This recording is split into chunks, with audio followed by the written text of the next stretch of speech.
پیغمبر علیہ الصلوۃ والسلام حدیث مبارک دے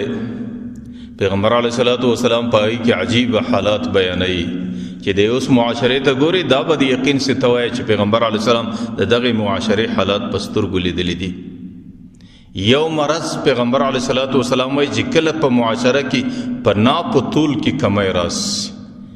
یو قوم ناپتول په ترازو کې کمی راس چې کله غزانه کوي په غزانه کې خیانت کوي چې کله ترازو کوي ترازو کې خیانت راس لکه تاسو ولور سي په دې شهر کې سو غره چې وړه 50 کیلو دی په 100 کیلو خرڅي برات 100 کیلو دی په 100 باندې خرڅي په دې هر شي کې خلک خیانت کوي او چې کله خیانت دغه رقم د نه په ټول خیانت په معاشره کې زیات سي نبي الله تعالی پر غیب باندې حاکمان او ظالمان مسلط کی نن سي زما اوستا پر دې سر باندې کم څوک مسلط دي که په عربو کې دي که په عجمو کې دي که په تورو کې دي که په سپین کې دي دا څومره ظالم انسانان دي او دا چې دي ظاهران خو چې پر رسنۍ باندې راښکاره سي نو داسې خبرې وکړي لکه زما اوستا چې مور او فلار لیکن په حقیقت کې په الله قسم زما اوستا ناموس خرابون کې دي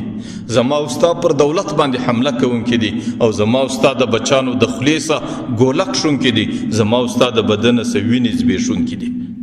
پیغمبر علیه الصلاۃ والسلام وی دا بداسي حاکمان بیا راځي قلوبهم قلوب الذئاب ولسانهم احلى من السكر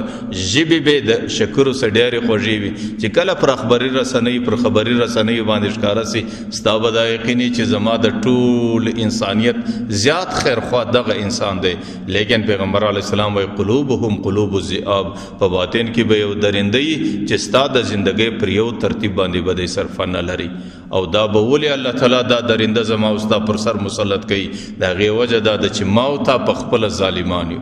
ماوتا په نا په طول کې کمای کړي دی او ماوتا په ترازو په تله کې کمای کړي دی او چې کله دغه ظلم ماوتا کړي دی د الله تعالی د طرفه سزا د دغه ظالمانو حاکمانو په شکل ماوتا ترا کول کیږي